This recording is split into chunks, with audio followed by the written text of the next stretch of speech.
Welcome students. मैं मुकेश सैनी आप सबका इस लेक्चर में स्वागत करता हूं। प्यारे बच्चों, अभी तक हम एप्लीकेशंस ऑफ डेरिवेटिव्स के बारे में पढ़ चुके हैं और हमने rate of change of quantities और इंक्रीजिंग और डिक्रीजिंग फंक्शंस के बारे में पढ़ लिया। आज का जो टॉपिक हमारा है वो है किसी दिए हुए कर्व की किसी पॉइंट पर टेंजेंट की इक्वेशन फाइंड करना और नॉर्मल की इक्वेशन फाइंड करना। तो पहले हम ये देखेंगे कि टेंजेंट दरअसल होती क्या है और नॉर्मल कौन सी लाइन होती है। अगर हमें कोई कर्व दिया हुआ हो, suppose y equal to fx कोई कर्व हो और कोई स्ट्रेट लाइन उस कर्व के किसी पॉइंट को टच करती हुई आगे निकल जाए तो उस लाइन को हम tangent of the curve at that point कहते हैं। तो इसका मतलब हुआ कि टेंजेंट एक स्ट्रेट लाइन।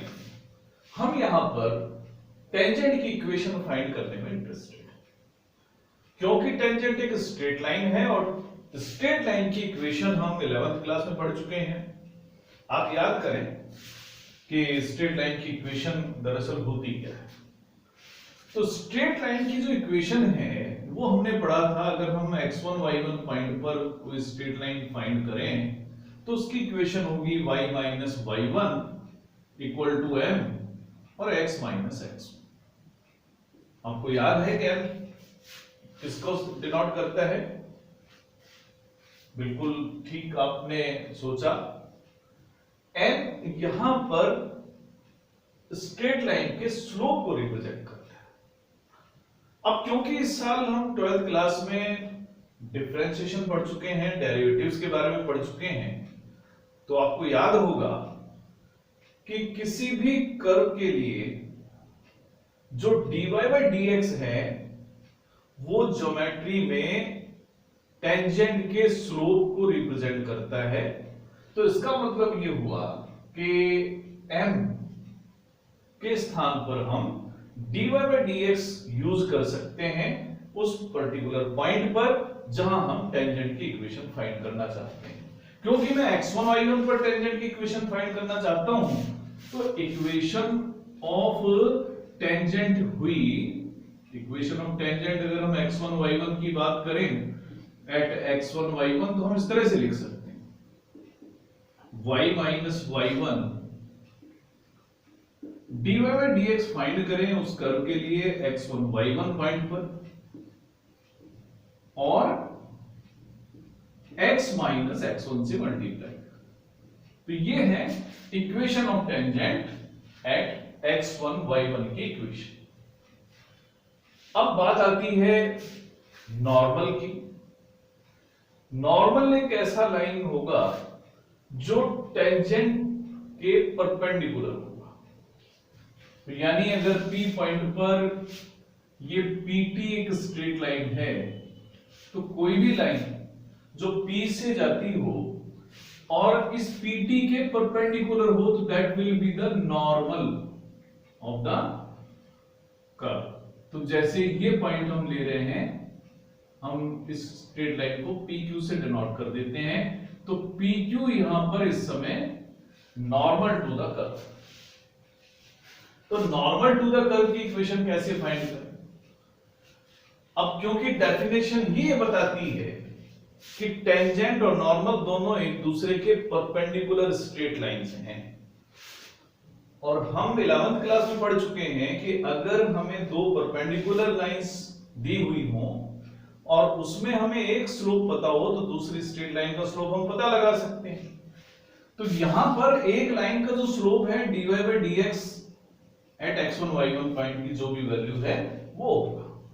तो इक्वेशन ऑफ नॉर्मल हम लिख सकते हैं क्योंकि पॉइंट वही है। तो इक्वेशन ऑफ नॉर्मल होगा y माइनस y1 और x माइनस x1 से तो मल्टीप्लाई करना ही है। अब बात रही स्लोप की। तो आपने पढ़ा है कि अगर दो लाइंस परपेंडिकुलर हों और उनके स्लोप्स m1 और m2 हों तो m1 और m2 का जो प्रोडक्ट है वो -1 होता है। या आप ये भी कह सकते हैं कि दोनों स्लोप्स एक दूसरे के रेसिप्रोकल होते हैं, साइन उनका नेगेटिव होता है। तो हम यहां पर यही प्रॉपर्टी यूज करेंगे कि जो नॉर्मल का स्लोप होगा that will be -1 over dy by dx at x1 y1। तो इस तरीके से हम नॉर्मल की इक्वेशन भी फाइंड कर पाएंगे। तो ये टेंजेंट और नॉर्मल दोनों की इक्वेशंस अब हम फाइंड करने की पोजीशन में। तो अब आप ये देखिए कि अगर हमें चाहे टेंजेंट की इक्वेशन फाइंड करनी हो चाहे नॉर्मल की इक्वेशन फाइंड करनी हो, बेसिक नीड्स हमारी क्या है? बेसिक नीड्स दो होती हैं।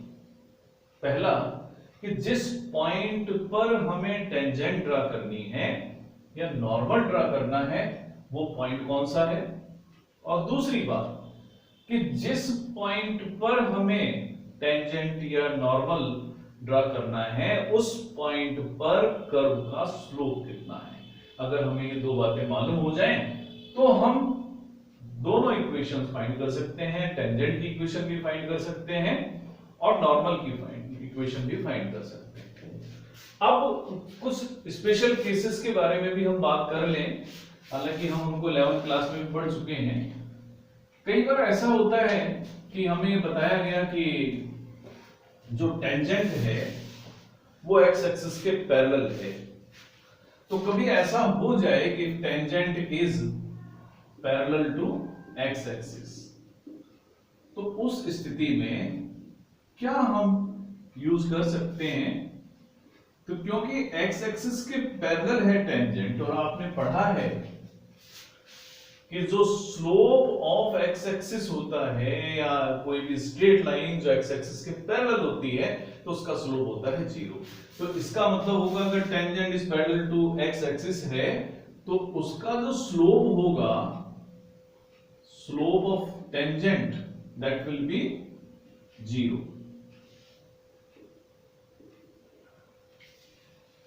इसी तरह से अगर कोई भी कर्व हमें दिया गया है और उसका कोई पॉइंट हमें ढूंढना है जहां पर टेंजेंट y एक्सिस के पैरेलल हो जाएगी, तो अगर टेंजेंट y एक्सिस के पैरेलल है तो हम कहेंगे कि जो स्लोप ऑफ टेंजेंट है वो डिफाइन नहीं है। अगर tangent parallel to y axis है तो tangent is parallel to y axis, तो ऐसी सिचुएशन में slope of tangent is not defined. तो ये बातें हमें प्रॉब्लम्स को सॉल्व करते समय काम आएंगी।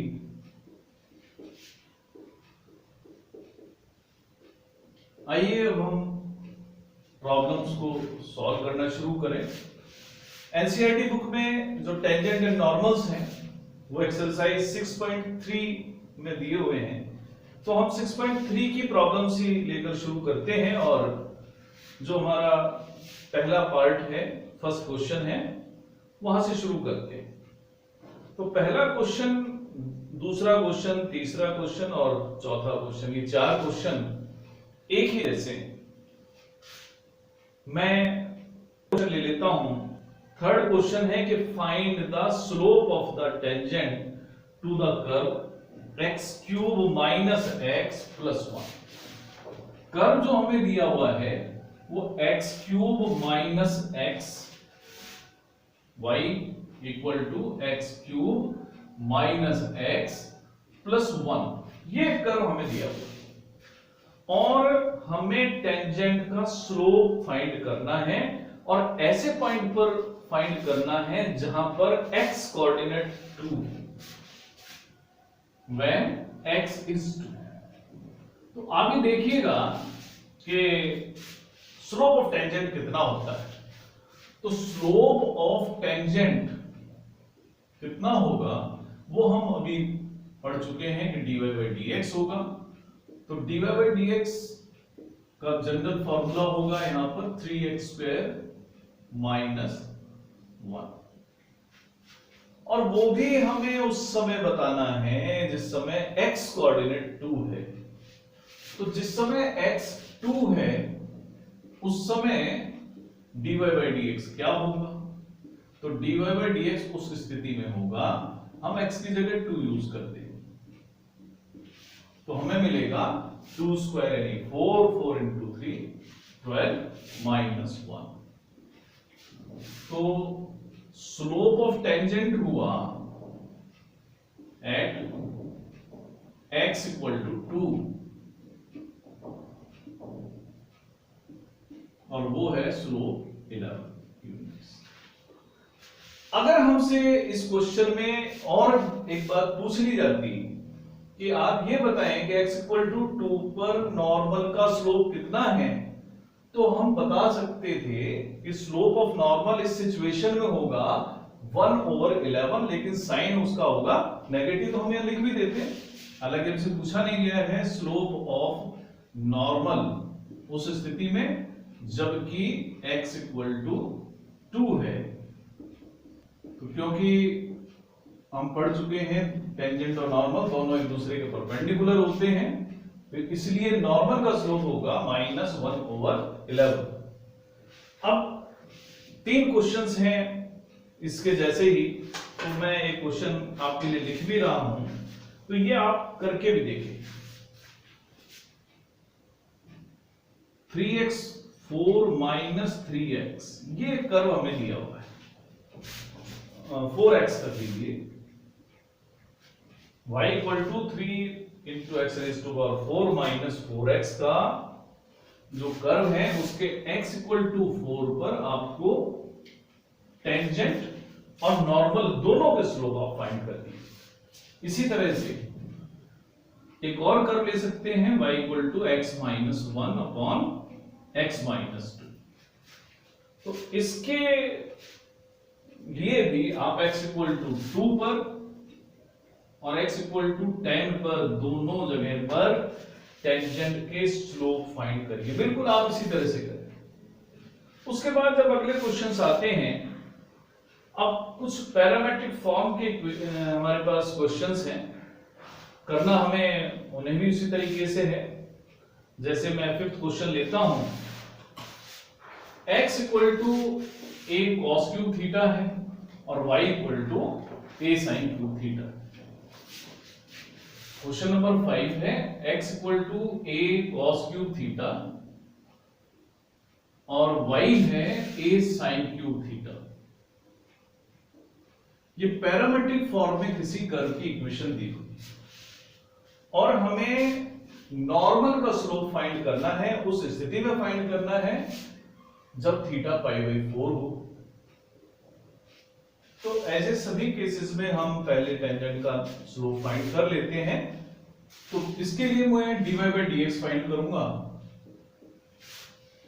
क्योंकि दो इक्वेशंस पैरामेट्रिक फॉर्म में हैं, तो दोनों ही इक्वेशंस को हम with respect to theta differentiate कर लेंगे। तो यहां जब मैं डिफरेंशिएट करूंगा with respect to theta, I will get dx over d theta. x का डिफरेंशिएशन थीटा के रेस्पेक्ट में होगा dx बाई d। अब है a cos क्यूब थीटा का डिफरेंशिएशन, a कांस्टेंट है, cos क्यूब थीटा तो हम लिखेंगे 3 cos, एक पावर कम करेंगे cos स्क्वायर थीटा। लेकिन अभी cos थीटा का डिफरेंशिएशन और करना है। cos थीटा का डिफरेंशिएशन हम जानते हैं माइनस sin थीटा होगा, फिर थीटा का थीटा के रेस्पेक्ट में डिफरेंशिएशन 1 हो जाए, तो ये है dx बाई डी थीटा। अगर dy बाई डी थीटा की बात करें तो a कांस्टेंट है, sin क्यूब थीटा का डिफरेंशिएशन हुआ 3 sin स्क्वायर थीटा। अब sin थीटा का फिर डिफरेंशिएशन करेंगे, sin थीटा का डिफरेंशिएशन होगा cos थीटा और फिर थीटा का थीटा के रेस्पेक्ट में डिफरेंशिएशन हो गया 1। dx बाई डी थीटा भी हमने फाइंड कर लिया है, dy बाई डी थीटा भी हमने फाइंड कर लिया है। तो अब मैं फाइंड करूंगा dy बाई dx। डिफरेंशिएशन पढ़ते समय आपको याद होगा हमने पैरामेट्रिक फॉर्म यूज की थी, तो dy बाई dx फाइंड करने का तरीका होगा कि dy बाई डी थीटा लेंगे और dx बाई डी थीटा से डिवाइड करेंगे। तो dy बाई डी थीटा जो है यहां पर हमारे पास है 3a sin स्क्वायर थीटा और cos theta. dx by D theta की वैल्यू भी हमारे पास है और वो है 3 a cos स्क्वायर थीटा और sin थीटा, लेकिन ये पूरा नेगेटिव है, इसको हम सिंप्लीफाई कर लेते हैं। जब हम सिंप्लीफाई करेंगे तो dy बाई dx हमें मिलेगा minus of sine square theta over sine theta यानी sine theta, cos theta over cos square theta को सॉल्व करेंगे तो हमें मिलेगा कॉस थीटा, यानी कि माइनस टेंजेंट थीटा। ये जनरल एक्सप्रेशन हमारा मिला है dy बाई dx के लिए। पर्टिकुलरली मुझे उस समय स्लोप चाहिए जबकि थीटा पाई बाई 4 है, तो स्लोप ऑफ टेंजेंट हम फाइंड कर सकते हैं। पहले slope of tangent at theta equal to pi by 4। Theta equal to pi by 4 की बात करेंगे तो dy बाई dx होगा माइनस टेंजेंट पाई बाई 4 यानी -1। तो ये तो रहा slope of tangent at theta equal to pi by 4। अब बात रही नॉर्मल की, तो नॉर्मल का तो स्लोप हम आराम से बता देंगे, m1 into m2 equal to -1 का यूज करें तो स्लोप ऑफ नॉर्मल क्या होगा, रेसिप्रोकल होगा विद नेगेटिव साइन, तो slope of normal at theta equal to pi by 4। तो ये कितना होगा dy बाई dx, सीधा हम लिख देते हैं क्योंकि हम फाइंड कर चुके हैं, ये 1 है। तो slope of normal at theta equal to pi by 4 is 1। Tangent का स्लोप है -1, नॉर्मल का स्लोप है +1। अब हम बिल्कुल एक क्वेश्चन इसी तरीके के लिए आपके लिए छोड़ रहे हैं। तो ये क्वेश्चन है, आपको खुद ट्राई करना है कि अगर x a into 1 minus cos theta हो और y equal to a into y equal to b cos square theta हो, x आप ले लेंगे a 1 minus a sine theta ले लें, x ले लें आप 1 माइनस a साइन थीटा और y आप ले लें b cos square theta. Theta equal to pi by 2 पर आप टेंजेंट और नॉर्मल दोनों के स्लोप फाइंड कीजिए। टेंजेंट का भी स्लोप फाइंड करना है, नॉर्मल का भी स्लोप फाइंड करना है। तो अभी तक जो क्वेश्चन हमने लिए हैं इनमें हमने सिर्फ स्लोप ऑफ टेंजेंट की या स्लोप ऑफ नॉर्मल की बात की। अब टेंजेंट की इक्वेशंस की भी बात आती है या पॉइंट्स की भी बात आ सकती है। तो फिलहाल हम एक ऐसा क्वेश्चन ले रहे हैं जहां हमें एक पॉइंट फाइंड करना है। जैसे मैं 7th क्वेश्चन लेता हूं, एक कर्व की इक्वेशन हमें गिवन है और कर्व की इक्वेशन है x cube minus 3x square minus 9x plus 7। Question number 7, x cube minus 3x square minus 9x plus 7। तो ये एक कर्व गिवन है हमें। तो इस कर्व के ऊपर वो पॉइंट्स हमें ढूंढने हैं जहां पर टेंजेंट एक्स एक्सिस के पैरेलल हो जाए। यानी सपोज ये कोई कर्व हो, इसकी इक्वेशन हम रफली ले लेते हैं, तो यहां कहीं ना कहीं तो एक ऐसा पॉइंट होगा इस कर्व के ऊपर जहां हम टेंजेंट ड्रा करें और वो टेंजेंट एक्स एक्सिस के पैरेलल आ जाए। तो वो एक्स एक्सिस के पैरेलल जहां टेंजेंट हो वो पॉइंट्स हमें बताने, उसके कोऑर्डिनेट्स बताने। अब इसके लिए जैसे कि हमने अभी शुरुआत में पढ़ा था, याद किया था कि जब जब भी टेंजेंट एक्स एक्सिस के पैरेलल होगी तो वहां पर स्लोप ऑफ टेंजेंट कितना होगा, वहां टेंजेंट का स्लोप होगा 0। तो हम इसी प्रॉपर्टी का यूज करेंगे। पहले मैं dy बाई dx फाइंड करता हूं।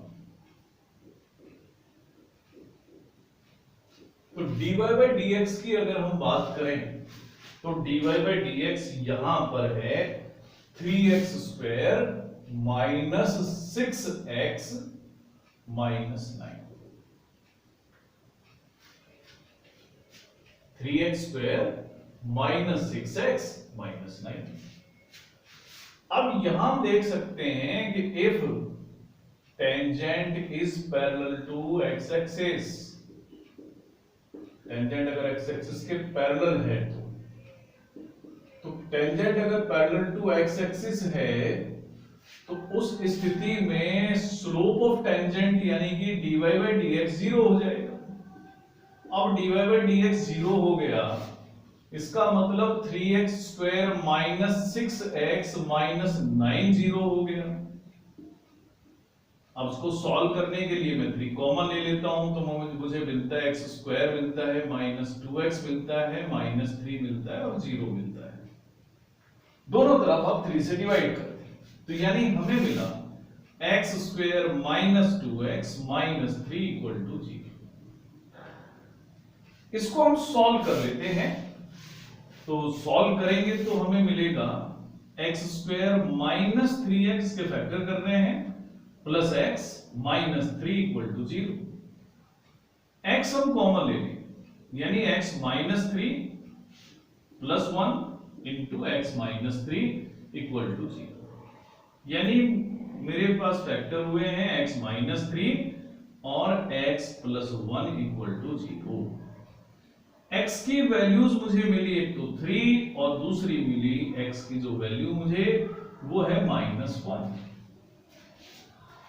मुझे x की वैल्यूज तो मिल गई लेकिन y की वैल्यू भी तो हमें मालूम करनी होंगी क्योंकि पॉइंट्स हैं तो y कोऑर्डिनेट भी मालूम करें।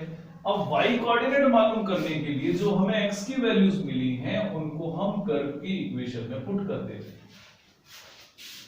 तो जब x 3 है उस समय y कितना होगा हम फाइंड करेंगे। तो ये होगा 3 cube minus 3 into 3 square minus 9 into 3 plus 7। Solve करते हैं, 3 का क्यूब यानी 27, 3 की 2 पावर और 3 की 1 पावर, एक बार फिर 3 का क्यूब हुआ यानी ये भी 27 और ये भी 27 ही है और ये 7 है। इन दोनों का सम तो 0 हो गया, 27 माइनस और 7 यानी कि माइनस 20। तो यानी एक वैल्यू तो जो जब x 3 है उस समय y माइनस 20, लेकिन जब x माइनस 1 है उस समय y कितना है तो उस समय y होगा माइनस 1 का क्यूब माइनस 3 इंटू माइनस 1 का स्क्वायर माइनस 9 इंटू माइनस 1 और प्लस 7। इसको सॉल्व करते हैं यानी माइनस 1 का स्क्वायर यानी प्लस 1 और प्लस 1 को 3 से मल्टीप्लाई करा माइनस 3, ये 9 प्लस हो गए 7 प्लस हो गए, 16 पॉजिटिव है 4 नेगेटिव है यानी कि 12। तो इसका मीनिंग हुआ कि ऐसे 2 पॉइंट्स हैं जहां पर हम टेंजेंट ड्रा करेंगे और वो टेंजेंट एक्स एक्सिस के पैरेलल आ जाएगी। तो रिक्वायर्ड पॉइंट्स होंगे, पहला जो पॉइंट होगा required points are, first point is when x is 3 y is minus 20 और जिस समय x minus 1 है उस समय y की वैल्यू है 12। तो दूसरा पॉइंट है माइनस 1 एंड 12। तो इस तरह से यहां पर हमें 2 पॉइंट्स मिलते हैं जहां पर टेंजेंट एक्स एक्सिस के पैरेलल है। आप लोग कई बार जब क्वेश्चंस को पढ़ते हैं तो जल्दबाजी में पढ़ लेते हैं। अगर आप इस क्वेश्चन को ध्यान से पढ़ें तो यहां सीधा लिखा हुआ है कि find the points on the curve. इसका मतलब आप समझ सकते हैं कि एक से तो ज्यादा पॉइंट आएगा। इसी तरह से आपको एक क्वेश्चन दे रहा हूं, वो आपको करना है। तो क्वेश्चन है, एक कर्व हमें दिया हुआ है, एक कर्व इज गिवन, इक्वेशन उसकी है y equal to x minus 2 square. y equal to x minus 2 square. अब इस कर्व के ऊपर हमें वो पॉइंट बताना है जहां पर टेंजेंट 2 0 और 4 4 इन दोनों पॉइंट्स को जोड़ने वाली कोड के पैरेलल हो, यानी इस कर्व पर हमें एक ऐसा पॉइंट बताना है जहां पर टेंजेंट इन दोनों को ज्वाइन करने वाली कोड के पैरेलल हो। तो ये उम्मीद है आप आराम से कर लेंगे। अब एक और मैं क्वेश्चन ले रहा हूं। क्वेश्चन है कि find the equation of all lines whose slopes are -1 and which are tangent to the curve y equal to 1 over x minus.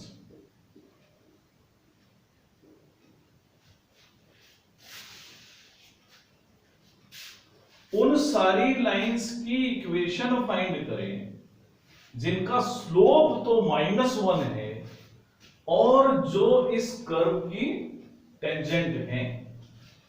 क्योंकि आप देख रहे हैं जो कर्व की इक्वेशन है 1 ओवर x माइनस 1, उसका domain clearly all real number except 1 है, क्वेश्चन में भी हमें दिया हुआ है। और हम जानते हैं कि किसी भी कर्व की टेंजेंट का स्लोप अगर हम फाइंड करें तो slope of tangent dy by dx होता है। तो dy by dx होगा, इसको हम जब डिफरेंशिएट करेंगे तो हमें मिलेगा -1 ओवर x माइनस 1 स्क्वायर।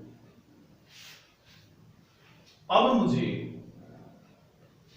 क्योंकि लाइन की इक्वेशन फाइंड करनी है और लाइन की इक्वेशन फाइंड करने के लिए दो बेसिक नीड है, एक पॉइंट और एक स्लोप। स्लोप हमें गिवन है, पॉइंट हमें फाइंड करना है। लेकिन हमें गिवन है कि स्लोप ऑफ टेंजेंट इज -1। कोई पॉइंट ऐसा है जहां पर टेंजेंट का स्लोप -1 है, तो इसका मतलब ये हुआ कि -1 ओवर x माइनस 1 स्क्वायर -1 के बराबर है, क्योंकि ये भी टेंजेंट का ही स्लोप है। और इसका मीनिंग हुआ कि 1 ओवर x माइनस 1 स्क्वायर को जब मैं -1 के बराबर रख दूंगा तो I will get x minus 1 whole square equal to -1। या जब सॉल्व करें तो x माइनस 1 इक्वल टू +-1 भी यूज कर सकते हैं। इसका मतलब अगर मैं पॉजिटिव साइन यूज करता हूं तो मुझे मिलेगा x माइनस 1 इक्वल टू 1, यानी x इक्वल टू 2। और नेगेटिव साइन यूज करें तो अगर हम नेगेटिव साइन यूज करें तो मुझे मिलेगा x माइनस 1 इक्वल टू -1, और यानी x इक्वल टू 0। तो इसका मतलब हमें दो पॉइंट ऐसे मिल रहे हैं, जब x 2 है उस समय y क्या हो, देन y होगा, हम कर्व की इक्वेशन में यूज करेंगे 1 over 2 minus 1 that is 1 upon 1 यानी कि 1। तो 1 पॉइंट इज 2 1। और जब x 0 है उस समय y होगा 1 ओवर 0 माइनस 1 यानी -1। तो सेकंड पॉइंट जो हमें मिलता है वो है 0 -1। अब दो पॉइंट मिले हैं तो टेंजेंट भी दो होंगी, तो इक्वेशन ऑफ टेंजेंट एट 2 1 क्या हो, तो इक्वेशन ऑफ टेंजेंट होगी y minus y1 slope of the point. तो स्लोप उस समय इस पॉइंट पर होगा -1 और इंटू x माइनस ये लिखेंगे y minus y1 slope of tangent जो -1 है इंटू x माइनस। सॉल्व कर लेंगे। अब इक्वेशन ऑफ टेंजेंट दूसरे पॉइंट पर एट 0 -1 पर भी हम फाइंड करेंगे। तो 0 -1 पर अगर हम टेंजेंट की बात करें तो we will get y minus y1 यानी +1, स्लोप -1 है और x माइनस 0। दोनों इक्वेशन को सॉल्व कर लेंगे तो हमें टेंजेंट की इक्वेशन मिल जाएंगी, और वो ऐसी टेंजेंट होंगी जिनका स्लोप -1 होगा।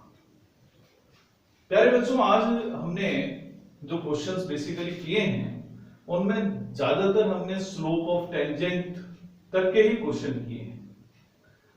टेंजेंट्स की इक्वेशन किस तरह से लिखनी है, नॉर्मल्स की इक्वेशन किस तरह से लिखनी है, इनके बारे में हम अगले लेक्चर में पढ़ेंगे। आज हमने कुछ प्रॉब्लम्स आपको दी हैं, कुछ प्रॉब्लम्स हमने इस लेक्चर में ली हैं। इन सभी का आप अच्छी तरह से अभ्यास कीजिएगा। आज के लिए इतना ही, धन्यवाद।